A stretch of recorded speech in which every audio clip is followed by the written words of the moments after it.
भूमिका के गाड़ी छूटने वाली है, लेकिन हमारे बहुत वरिष्ठ हैं, इसके लिए मैंने उनको सबसे लास्ट में पढ़ाने का निर्णय लिया था। हमारे बीच में आ रहे हैं धमचक मुल्तानी जी, जोरदार तालियां बजाइए। हास्य के चितेरे धमचक मुल्तानी।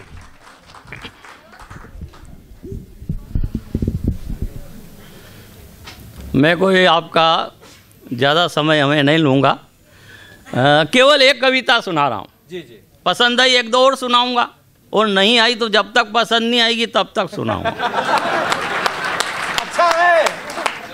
अच्छा, कविता सुनाने से पहले एक बात बता देना चाहता हूँ, मैं ये कोई कश्मीर पे नहीं सुनाता। अच्छा, बहुत सारे कवि कहते हैं साहब कश्मीर हमारा है, कश्मीर हमारा है, कश्मीर हमारा है। अरे भाई, जो चीज़ अपनी है उसके लिए रोज क्या चिल्लाना। जैसे अपने पिताजी हैं तो क्या अपन रोज मोहल्ले में चिल्लाते हैं कि हमारे पिताजी, हमारे पिताजी। क्या बात है, बहुत अच्छे। अच्छा, रोज चिल्लाओ तो लोगों को शक होता है कि है भी कि नहीं है। अच्छा है। अच्छा, लोग पाकिस्तान पे भी 40-40 पंक्ति की कविता सुनाते हैं, जबकि पाकिस्तान की औकात कुल 4 पंक्ति की। यदि आप इजाजत दे तो मैं 4 पंक्ति में पाकिस्तान को निपटा देता हूं। जोरदार तालियां। हाँ। मैं नरेंद्र मोदी जी की ओर से 4 पंक्तियां दे रहा हूं पाकिस्तान को कि बंबई में बम विस्फोट कराने वाले, सुन ले वो पाकिस्तान, अब की यदि जंग छिड़ी तो लाहौर तक कहलाएगा हिंदुस्तान। वाह, बहुत अच्छे। और एक पंक्ति दे रहा हूं साहब, पाकिस्तान की तुलना मैंने महाभारत के एक पात्र से की है। तुलना अगर आपको सही लगे, सच्ची लगे तो पूरा सदन ताली बजा के समर्थन करना कि बंबई में बम विस्फोट कराने वाले, सुन ले वो पाकिस्तान, अब की यदि जंग छिड़ी तो लाहौर तक कहलाएगा हिंदुस्तान। अरे हम तो इसलिए चुप हैं कि कैसे हथियार उठाएं शिखंडी पर। वाह वाह, बहुत अच्छे। अरे हम तो इसलिए चुप हैं कि कैसे हथियार उठाएं शिखंडी पर, वरना जिस दिन चाहेंगे तिरंगा लहरा देंगे रावलपिंडी पर। बहुत अच्छे। निपट गया पाकिस्तान। कोई जरूरत ही नहीं पाकिस्तान पे ज्यादा सुनाने की जरूरत। मैं तो आपको, अच्छा, मैं कविता सुनाने से एक बात और बता देना चाहता हूँ, मैं कोई गीत वीत भी नहीं गाता। गीत कवित्री गाती है, क्योंकि उनकी आवाज बांसुरी जैसी होती है, अपनी तो बांसुड़े जैसी है। इसलिए कवित्रियां गजल सुनाती है, मैं गजला सुनाता हूँ। अब आप कहेंगे कि क्या फर्क होता है गजल और गजले में, तो भाई साहब उतना ही फर्क होता है जितना बांसुरी और तबले में। अब बांसुरी चूमी जाती है और तबला ठोका जाता है। बात आपको समझ में आ गई हो तो पूरा सदन जोरदार ताली ठोक दीजिएगा। बहुत अच्छे। अच्छा, मैं तो आपको हास्य रस से जोड़ना चाहता हूं, क्योंकि हंसना विधाता ने इंसान के किस्मत में लिखा है। आपने कभी जानवर को हंसते हुए नहीं देखा होगा, देख भी ले तो समझना कि वो इंसान हो रहा है,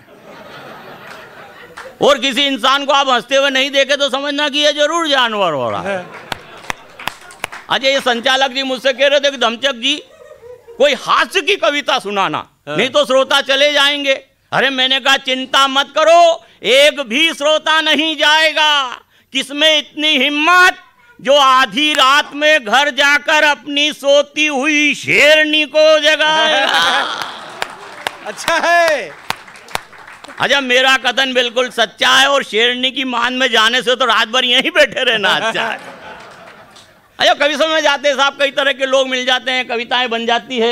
एक मित्र बोले धमचक जी, विवाह के समय आदमी औरत की मांग में सिंदूर भरता है। मैंने कहा भरता है? वो बोला बताइए ऐसा क्यों करता है। हमारा एक मित्र बोले धमचक जी, आदमी औरत की मांग में सिंदूर इसलिए भरता है ताकि लोगों को पता चल जाए कि इस प्लॉट की रजिस्ट्री हो गई। क्या बात है। अच्छा, जिस लड़की की शादी हो रही होती है अक्सर उसके पास 3-4 कुंवारी लड़कियां घूमती है। वो इसलिए घूमती है ताकि लोगों को यह पता चल जाए कि जिस प्लॉट की रजिस्ट्री हो रही है उसके आसपास के प्लॉट अभी खाली है। बहुत अच्छे। तो एक मित्र बोले धमचक जी, विवाह के समय आदमी औरत की मांग में सिंदूर भरता है। मैंने कहा भरता है? वो बोला बताइए ऐसा क्यों करता है। मैंने कहा इसमें कोई क्या करे, अरे सिंदूर नहीं तो क्या सीमेंट भरे। बहुत अच्छे।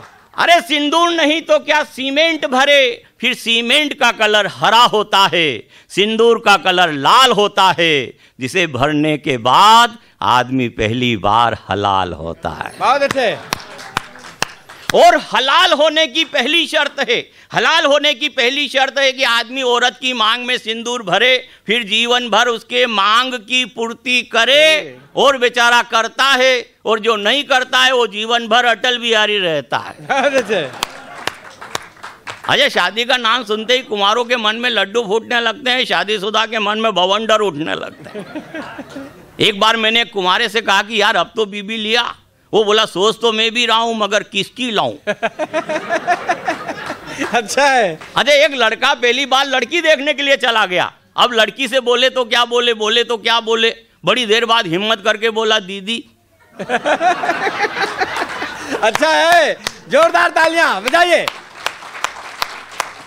अब सीधा साधा लड़का था, लड़की देखने चला गया। अब लड़की से बोले तो क्या बोले, बोले तो क्या बोले, बड़ी देर बाद हिम्मत करके बोला दीदी तुम कितने भाई बहन हो। लड़की बोली अभी तक तो 3 थे, तू आ जाएगा तो 4 हो जाएंगे। बहुत अच्छा है। अरे शादीशुदा व्यक्ति बहुत परेशान होता है। एक व्यक्ति, एक लड़का साधु बाबा के पास चला गया, बोले बाबा जी उम्र बढ़ जाए ऐसी कोई तरकीब बताओ। बाबा जी बोले बेटा तू तो शादी कर ले। बोले शादी करने से क्या उम्र बढ़ जाएगी? बोले नहीं, तेरी जीने की इच्छा ही मर जाएगी। तो मैंने शादीशुदा व्यक्तियों से इंटरव्यू लिया शादी करने से पहले कि आदमी को शादी करना चाहिए कि नहीं करना चाहिए। अब शादीशुदा व्यक्तियों ने अपनी पत्नी के बारे में जो ब्रह्म वाक्य किए वो मैं आपको कविता में सुनाना चाहता हूं। अगर सुनना चाहते हैं तो पूरा सदन ताली बजा के इजाजत दीजिए मुझे कि यहाँ पति पत्नी के बीच में आप सब बैठे हुए हैं, पति अपनी पत्नी के बारे में क्या क्या सोचता है वो मैं कविता में सुनाना चाहता हूं जी। कि हमने विवाह से पूर्व एक अभूतपूर्व काम किया। पहले विवाहित व्यक्तियों से इंटरव्यू लिया तो एक सज्जन बोले धमचक जी बड़ा विचित्र सवाल है, हम क्या पुराने लोगों का भी यही ख्याल है कि शादी बर्बादी है, दिखने में मखमल वास्तव में खादी है। मैंने कहा यार लोग शादी को बर्बादी मानते थे, यह तथ्य जानते थे, फिर आपने क्यों की? अब उन्होंने जो तर्क दिया, तर्क अच्छा लगे तो आप समर्थन करना। मैंने कहा लोग शादी को बर्बादी मानते थे, यह तथ्य आप जानते थे, फिर आपने क्यों की? वे मुस्कुरा कर बोले हम हर तथ्य को सत्य की कसौटी पर तोलते हैं, इसलिए कि कहीं पुराने लोग झूठ तो नहीं बोलते। बहुत अच्छे, बहुत अच्छे। अच्छा, एक व्यक्ति की शादी हुई साहब, पत्नी लेके आया, दूसरे दिन पत्नी बीमार हो गई तो डॉक्टर के पास ले गया। डॉक्टर बोला इसको तो माता निकली। पति बोला धन्य धन्य विधाता, लाया था पत्नी निकल गई माता। अच्छा है। तो इसलिए कि कहीं पुराने लोग झूठ तो नहीं बोलते हैं। उनका सुनकर तर्क, फिर पकड़ा हमने क्लर्क। वो बोला समझदारों की शादी की आशा रखते हो, सूरज शकल से तो वैसे ही दुखी लगते हो। अरे हमारे पड़ोसी मिस्टर जोशी, उनकी दुर्दशा देख शर्मिंदा हैं। आश्चर्य इस बात का उनकी 2 पत्नी है फिर भी वो जिंदा है। हम तो एक से ही परेशान है। एक व्यक्ति ने कहा यार हम तो एक से ही परेशान है, तो दूसरे ने सहानुभूति जताते हुए कहा कि ज्यादा परेशान हो तो अपने इधर भेज दो। मतलब आदमी अपनी पत्नी का रोना किसी के आगे रो भी नहीं सकता है। अच्छा है।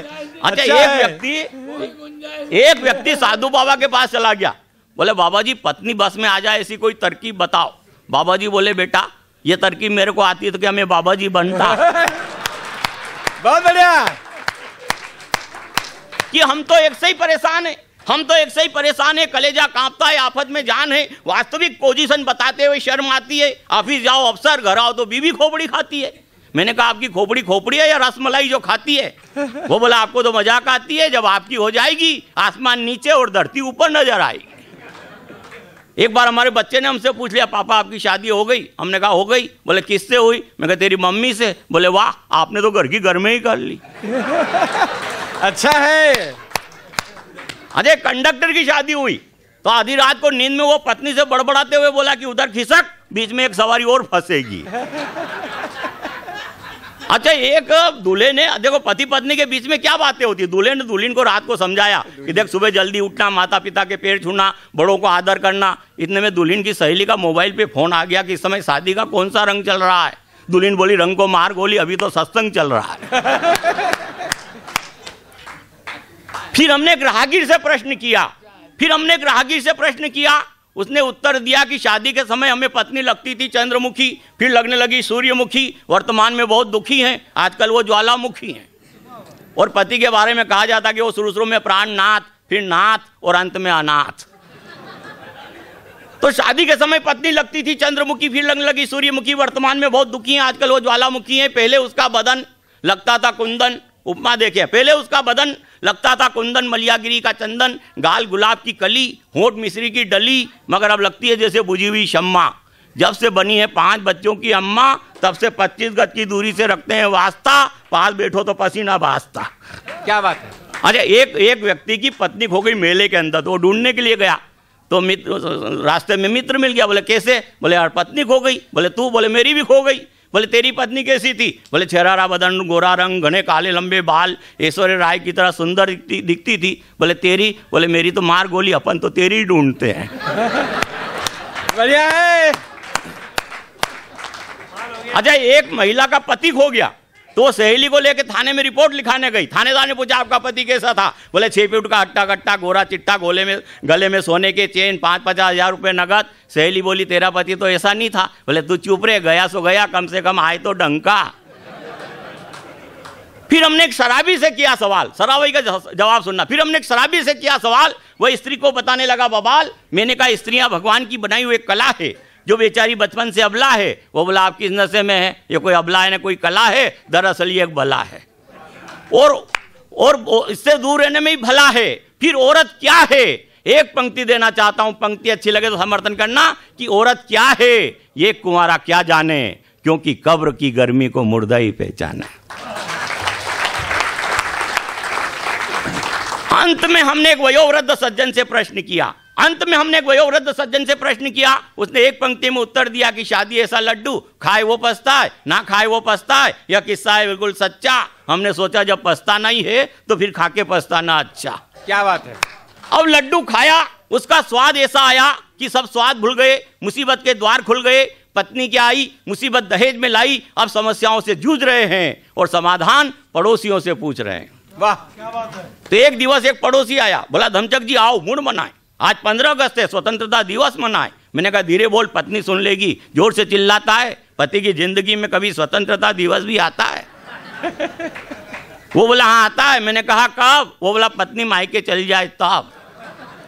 इतने में कहीं से पत्नी आ गई, कमरे में चुप्पी छा गई। बोली खड़े खड़े क्या कर रहे हो? नल चले जाएंगे, पानी क्यों नहीं भर रहे हो? मैंने कहा सवेरे सवेरे क्यों उबल रही है? देखती नहीं साहित्य पे डिस्कस चल रही है। पंक्तियां जो सुनाना चाहता हूं कविता के वो सुनाना चाहता हूं। मित्रों पंक्तियां अच्छी लगे तो समर्थन करना। तमाम साहित्यकार बैठे हुए हैं, सुनाना चाहता हूं। मैंने कहा सवेरे सवेरे क्यों बोल रही है? देखती नहीं साहित्य पे डिस्कस चल रही है। साहित्य का नाम सुनते ही वो उछल पड़ी, सामने होकर खड़ी, जोर से बोली साहित्य को मारिए गोली, इसमें क्या धरा है? साहित्य से भी किसी का पेट भरा है, फिर कहां लगते हैं तुम्हारे सरीके? अरे साहित्य की सेवा करते करते निराला और प्रेमचंद मर गए भूखे। क्या बात है। मैंने साहित्य का समर्थन करते हुए 4 पंक्तियां कही। मैंने कहा तुम क्या समझोगी साहित्य की परिभाषा? पंक्तियां अच्छी लगे तो समर्थन करना। मैंने कहा तुम क्या समझोगी साहित्य की परिभाषा? साहित्यकार से रखते हो धन की आशा, यह सरासर अंधेर है। सरस्वती व लक्ष्मी में तो सदियों से बेर है। वाह। वह बोली बस चुप हो जाओ, पल्ले बंदी हूं, जिंदगी घसीट रही हूं, चीख चीख कर मोहल्ला मत जगाओ वरना पड़ोसी समझेंगे मैं तुमको पीट रही हूं। अच्छा, हमारे पड़ोस में एक ऐसे पति पत्नी रहते जो अक्सर झगड़ते रहते हैं। मैंने कहा यार जीवन में कभी आपके विचार मिले? बोले हाँ मिले। मैंने कहा कब? वे बोले जब हमारे घर में आग लगी तो हम एक ही दरवाजे से भागे थे। अच्छा, पति पत्नी अक्सर, मैंने कहा यार तुम अक्सर झगड़ते रहते हो, जीवन में कभी खुश भी रहते हो? बोले हम तो सदा खुश रहते हैं। मैंने कहा कैसे? बोले हमारा झगड़ा होता है, पत्नी बर्तन फेंक के मारती है, लग जाए तो वो खुश, नहीं लगे तो मैं खुश। तो पत्नी चीखती रही। ये कविता मैंने इसलिए सुनाना चाहता हूं मित्रों कि पति पत्नी के बारे में क्या सोचता है, मगर पत्नियां पति के बारे में क्या सोचती है वो मैं सुनाना चाहता हूं। एक छोटी सी घटना बताना चाहता हूं मित्रों। एक शादीशुदा महिला से कहा गया कि तू कोई ऐसे 10 नाम बता जो तेरे प्रिय हो। तो उसने रिश्तेदार, सहेली, माता पिता, पुत्र और पति के नाम लिख दिए। और जब उससे कहा गया जिसमें से 6 नाम हटा दे, तो उसने सहेली और रिश्तेदार के नाम हटा दिए, माता पिता और पुत्र और पति के नाम रहने दीजिए।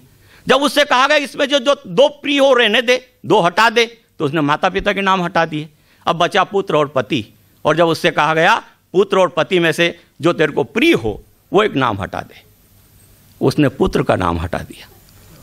जब उससे पूछा गया कि तूने सहेली के नाम हटा दिए, रिश्तेदार के नाम हटा दिए, कोई बात नहीं, तूने उन माता पिता के नाम क्यों हटा दिए जिसने तुझे बड़ा किया, शादी की, इस लायक बना दिया? वो बोली कि मेरे माता पिता का नाम तो मैंने इसलिए हटा दिया कि मेरे माता पिता बुजुर्ग हो गए, अब थोड़े दिन बाद धरती से चले जाएंगे, इसलिए मैंने उनका नाम हटा दिया। और जब ये उससे कहा गया कि पुत्र और पति में से तूने उस पुत्र का नाम क्यों हटा दिया जो तूने 9 महीने कोख के अंदर रखा, तो उसने कहा पुत्र का नाम मैंने इसलिए हटा दिया कि पुत्र बड़ा होगा, उसकी शादी होगी, बहू लेके वो चला जाएगा, मगर पति का नाम मैंने इसलिए रख दिया कि अंत समय तक, मरते दम तक अगर कोई मेरा साथ देगा तो वो मेरा पति रहेगा। ये पत्नियां पति के बारे में सोचती है, इसलिए हमारे शास्त्रों में कहा गया यत्र नार्यस्त पूज्यन्ते रमन्ते तत्र देवता, जहां नारी की पूजा होती है वहां देवता निवास करते हैं। इसलिए भारत की नारी क्यों महान है, 4 पंक्तियों में कहना चाहता हूं, और पंक्तियां अच्छी लगे तो सदन में एक एक व्यक्ति का ताली बजा के समर्थन भी चाहता हूं कि पत्नी चीखती रही, चिल्लाती रही, अपनी ग्रस्त गाथा सुनाती रही, और हम चुपचाप ये सोचकर सुनते रहे कि भारत में पत्नियों ने सदियों से गजब ढाया है। तुलसीदास और मूर्ख कालिदास को पत्नी के तानों ने ही महाकवि बनाया है। पत्नी के तानों ने ही महाकवि बनाया है। पत्नी के तानों ने ही महाकवि बनाया है। पत्नी के तानों ने ही महाकवि बनाया है। इसीलिए 2 पंक्तियां और मनोरंजन के लिए केवल कहना चाहता हूं, इसीलिए हम खुशी खुशी अपनी पत्नी को इस तरह अर्पित हैं जिस तरह सारे कांग्रेसी सोनिया गांधी को समर्पित हैं। ये एक साहित्य की कविता सुनाना चाहता हूं। अभी कह रहे थे पिछले 10 साल से मैं कह रहा हूं मंचों पर कोई हास्य व्यंग की कविता, कवि तो बहुत आ रहे हैं पर हास्य व्यंग की कविता लेके कोई कवि नहीं आ रहा है, सब टिप्पणियां बाज और ऐसे लोग आ रहे हैं। मेरी मुन्ना से भी बात हुई थी अभी रास्ते में, मैंने कहा देख कवि तो बहुत आ रहे हैं पर अपने मंच पे हास्य व्यंग की कविता, जो कवि सम्मेलन जो होता है उसमें कविता का मंच होता है और इसमें कविता भी होना चाहिए। मैं एक कविता और सुनाना चाहता हूं। अभी हमारे एक बात है, हमारे स्वर्गीय काका आतरसी मेरे बहुत पुराने, मुझे उन्होंने बहुत प्रोत्साहन दिया, मेरी एक कविता वो बहुत पसंद करते थे, एक भ्रष्टाचार के ऊपर लिखी हुई एक छोटी सी कविता, बड़ी महत्वपूर्ण कविता मैं आपको सुनाना चाहता हूं। एक मूंगफली के माध्यम से कहना चाहता हूं व्यंग कैसा होता है कि स्कूल में भ्रष्टाचार हमारे देश में कैसे चलता है। सुनिएगा कि स्कूल में बच्चों को 1 दाने की मूंगफलियां बांटी जा रही थी। यह बात मेरी समझ में नहीं आ रही थी। मैंने शिक्षक से कहा कि मूंगफलियां जो बच्चों में बटवाई है, बताएंगे आप कहां से मंगवाई है? क्या इतनी पैदावार घट गई इस जमाने की कि पैदा होने लग गई मूंगफलियां केवल 1 दाने की? तब शिक्षक ने मेरे प्रश्न का किया समाधान और कहा श्रीमान कैसे बताऊं आपको इस देश में बढ़ते हुए पाप को कि ये मूंगफली जब केंद्र से चली तो पूरे 4 दाने की थी। ये मूंगफली जब केंद्र से चली तो पूरे 4 दाने की थी। वह तो इसका 1 दाना हमारे बड़े साहब खा गए, दूसरा दाना छोटे साहब पचा गए, जब 2 दाने 2 अफसर की दाढ़ में अटक गए तो मौका पाकर तीसरा दाना हेड मास्टर साहब अटक गए। तो इस तरह की व्यवस्था चल रही आज देश में सरकारी खजाने की। ऊपर से मूंगफलियां तो आती है पूरे 4 दाने की, मगर भ्रष्टाचार की आंधी में बह जाती है, जनता तक आते आते 1 दाने की रह जाती है। क्या बात है। ये केवल पत्रिका का आयोजन है इसलिए मैं कुछ साहित्यिक कविता सुना रहा हूं। मैं तो बहुत सारी टिप्पणियां कर सकता हूं। हमारी वो लता बहन कह रही थी कि हमारे देश में कई भाषाएं बोलती, भाषा हिंदी भाषा बोली जाती, ये भाषा होती, भाषा के बात कर रही थी। और अपना बड़ा हिंदुस्तान है, यहाँ कई तरह की भाषा बोली जाती है, कई समझ में आती है, कई समझ में नहीं आती है। अब मद्रास चले जाइए, मद्रास की भाषा किसी को समझ में नहीं आती। मद्रास का नाम आजकल चेन्नई हो गया। मैंने मद्रास से पूछा इसका नाम चेन्नई क्यों? बोले मद्रास के लोग लुंगी पहनते हैं और लुंगी में चेन्नई इसलिए चेन्नई। अच्छा है। ये हास्य कैसे निकल आता है? अच्छा ये अब हरियाणा चले जाइए, हास्य कैसे? हरियाणा चले जाइए, हरियाणा में कितनी बजी को कहते हैं के बाजेगा? मैंने हरियाणी व्यक्ति से पूछ लिया के बाजेगा, बोला कि लठ बाजेगा। अरे मैंने कहा घड़ी में के बाजेगा? बोल घड़ी में बाजेगा, 2 घड़ी में बाजेगा लठी। ये हरियाणा। अभी हमारे मालवी भाई ये इटारसी के, एक बार मैं इनके घर पे गया, मैंने एक से पूछा साहब ये आलसी के घर का रास्ता यही? बोले हो। दूसरे से पूछा साहब आलसी के घर का रास्ता यही? बोले हो। तीसरे से पूछा ये आलसी के घर का रास्ता यही? बोले जी हाँ। मैंने कहा एक बात बताओ, यहाँ सब हो करके बोल रहे हैं, आप पहले से व्यक्ति जी हाँ करके बोल रहे हैं। वे बोले भाई साहब ये इटारसी है, यहाँ अनपढ़ आदमी हो करके बोलता है, पढ़ा लिखा व्यक्ति जी हाँ करके बोलता है। तो मैंने कहा फिर आप पढ़े लिखे हैं? वो बोला हो। अच्छा है। ये भाषाओं का चक्कर है। ये हिंदी का कवि सम्मेलन है साहब, ये सम्राट पत्रिका का कवि सम्मेलन। इसलिए मैं एक बात बताना चाहता हूं, ये भाषा के कई बार अर्थ के अनर्थ निकल आते हैं। जैसे अपन इधर जो चारपाई होती है उसको अपन खाट बोलते हैं, खटोला बोलते हैं। बिहार में खटोला औरत को बोलते हैं। एक व्यक्ति उधर लेने के लिए मकान ट्रांसफर हो गया, तो मकान लेने के लिए गया। मकान मालिक ने कहा तेरे पास खटोला है? उसने कहा है। मकान दे दिया, रहने के लिए आया। तो मकान मालिक ने कहा भाई तू खटोला नहीं लाए? बोले साहब गाँव जाऊँगा तो ले आऊँगा। अब व्यक्ति गांव गया, वापस लौटा। मकान मालिक ने फिर प्रश्न किया तुम खटोला नहीं लाए? बोला साहब कुछ सामान ज़्यादातर नहीं लाए, अगली बार जरूर ले आऊँगा। अब मकान मालिक के पास एक चारपाई फालतू पड़ी हुई थी, उसने किराएदार को सोने के लिए दे दी। अब 3 महीने बाद वो किराएदार फिर गांव गया, गांव से वापस लौटा। मकान मालिक ने फिर प्रश्न किया कि यार तुम खटोला नहीं लाए? बोले साहब मुझे खटोला लाने की क्या जरूरत, मेरा काम तो आपके खटोले से चल रहा है। अच्छा है। अरे बोले ऐसे नहीं हो सकता। बोले कैसे नहीं हो सकता? पिछले 3 महीने से तो ऐसे ही हो रहा है। अब वो किराएदार अपनी जगह सही है, मकान मालिक अपनी जगह सही है, मगर यह सब भाषा का चक्कर है। इसलिए हिंदुस्तान की एक सर्वमान्य भाषा होना चाहिए और वो होना चाहिए हिंदी। एक बार हिंदी के सम्मान में पूरा सदन जोरदार ताली बजाना।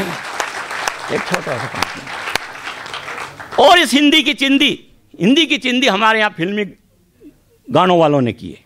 मैं एक कविता इस शहर से जोड़ना चाहता हूँ, इस फिल्म नगरी से जोड़ना चाहता हूँ, क्योंकि हमारे यहाँ एक संस्कार है। ये हमारे राजेंद्र जी पांडे जी ने ये संस्कार का कवि सम्मेलन किया इन्होंने। और चाहे तो बहुत सारे कार्यक्रम हो सकते थे, किसी फिल्मी गीतकार, फिल्मी दुनिया के लोगों को बुला सकते थे, भीड़ इकट्ठी कर सकते थे, पर इन्होंने एक संस्कार की बात की। और आजकल संस्कार जो कुसंस्कार फैल रहे हैं। मैं एक मित्र गया तो 5 साल के बच्चे ने मेरे पैर छुए। मैंने कहा तुम्हारा बच्चा बड़ा संस्कारवान है। बोले देखने रहो कितना सुंदर है, बाल देखो शाहरुख खान जैसे, गाल गोविंदा जैसे, आंखें ऋतिक रोशन जैसी, बॉडी सलमान खान जैसी। मैंने कहा एक बात बता, इसमें सारा मटेरियल दूसरे का ही है कि घर का भी कुछ लगा है? तो ये ऐसे अच्छा ये गाने ये बच्चों पे बड़े असर कर रहे हैं, फिल्मी जो अश्लीलता आ रही फिल्मों में। इसलिए कविता सुनाना चाहता हूं। मुझे याद आ रहा है, बहुत सारे लोगों ने आपने सुनी होगी, एक बार टीवी पर फिल्म चल रही थी शोले। जैसे फिल्म खत्म हुई, पति ने गब्बर सिंह के अंदाज में पत्नी से कहा कि छमिया हमको भी एक ठुमका दिखाई दो। तो उसका 5 साल का बच्चा बोल उठा बसंती इस कुत्ते के सामने मत नाचना। तो ये गाने चल गए साहब। ऐसे अजब एक ऐसे अश्लील फिल्में आ जाती है और परिवार के साथ आप देख नहीं सकते। ऐसा ही कोई फिल्म एक सीन आ गया, परिवार के साथ देख रहे तो पिता शर्म के मारे उठ के बाहर चला गया। तो थोड़ी देर बाद बच्चे ने अंदर से आवाज लगाई, पापा जी आ जाओ, वो सीन गया। एक छोटा 2 मिनट भाई साहब बैठे, एक छोटी सी बहुत अच्छी कविता सुना के अपना स्थान ग्रहण करना चाहता हूं, क्योंकि ये कहना बात हम संस्कार की करना चाहते हैं। जो अश्लीलता फैल रही है उसके ऊपर हास्य व्यंग का कवि अच्छी कविता कैसे कर सकता है, इसलिए सुनाना चाहता हूं। पिछले दिनों आपने देखा कैसे कैसे गाने चले, उन गानों का कोई अर्थ नहीं, अर्थ निकालो अनर्थ निकल आता है। पिछले रंग दे बसंती चोला जैसे गाने चले थे, फिर चोली के पीछे क्या है जैसे गाने आ गए। अच्छा इन गानों का कोई अर्थ, एक गाना चल गया साहब, बम्बई से गई दिल्ली, दिल्ली से गई पूना, पूना से गई पटना, फिर भी नहीं मिला सजना। अरे तो हमारे रतलाम तो है ही नहीं। अच्छा इन गानों पर सबसे पहले हमारे वयोवृद्ध स्वर्गीय शैल चतुर्वेदी जी ने कविता लिखना प्रारंभ किया। अच्छा वो चलते चलते फिल्मी गानों पर कविता लिख लेते थे। अच्छा वो तो फिल्मों में काम करते थे, सीरियल में काम करते थे। मैंने उनके साथ कई कवि सम्मेलन में यात्रा की और मैं एक साथ उनके साथ ट्रेन में यात्रा कर रहा था। इतने में एक यात्री बोला कि रफ्ता रफ्ता देखो आंख मेरी लड़ी है, आंख जिससे लड़ी है वो पास मेरे खड़ी है। पीछे से शैल चतुर्वेदी जी बोले, देखता नहीं तेरे से वो 10 साल बड़ी है, वो तेरे लिए नहीं वो तो मेरे लिए खड़ी है। तो एक गाना चला साहब पिछले दिनों, पांडे साहब, क्या करूं हाय कुछ कुछ होता है। 1-2 मिनट की कविता, क्या करूं हाय कुछ कुछ होता है। तो मैंने सोचा कि आखिर ये कुछ कुछ कैसे होता है। 11 बजे बंद हो हाँ, जाएगा। कुछ कुछ कैसे होता है कि सबसे पहले मैंने एक बुढ़े व्यक्ति से पूछा, बाबा क्या तुम्हें कुछ कुछ होता है? वो बोला इस बुढ़ापे में क्या खाक होता है, कुछ कुछ के अलावा सब कुछ होता है। फिर मैंने एक बुढ़ी अम्मा से पूछा, माता जी, फिर मैंने बुढ़ी अम्मा से पूछा, माता जी क्या तुम्हें कुछ कुछ होता है? वो पोपले मुंह से बोली, मुंह में दांत नहीं, पेट में हाथ नहीं, इस बुढ़ापे में किसी का साथ नहीं, ये बूढ़ा मन न हंसता है न रोता है, और इस बूढ़े शरीर में सब जगह से कुछ कुछ कुछ कुछ होता है। फिर मैंने एक नौजवान कन्या से सुना, फिर मैंने एक नौजवान कन्या से पूछा कि देवी देवी क्या श्री देवी क्या तुम्हें कुछ कुछ होता है? तो वो अपनी एक चप्पल निकाल के बोली, हाँ होता है, बताऊं? मैंने कहा बताना है तो फिर चप्पल पहनकर ही बताइए। मैंने कहा बताना है चप्पल पहनकर ही बताइए, और कुछ कुछ कैसे होता है मुझे समझ में आ जाए इस तरह समझाइए। इतना सुनते ही वो मुस्कुराई, फिर मेरे पास आई और पास आकर बोली, भाई साहब जब बेटी जैसी बहू को जिंदा जलाया जाता है तब कुछ कुछ होता है। वाह वाह। वो बोली, भाई साहब वह बोली, भाई साहब जब बेटी जैसी बहू को जिंदा जलाया जाता है तब कुछ कुछ होता है। पटेल व नेहरू वाली संसद में दागी मंत्रियों को बिठाया जाता है तब कुछ कुछ होता है। जब देश की सुरक्षा सौदे में कमीशन खाया जाता है तब कुछ कुछ होता है।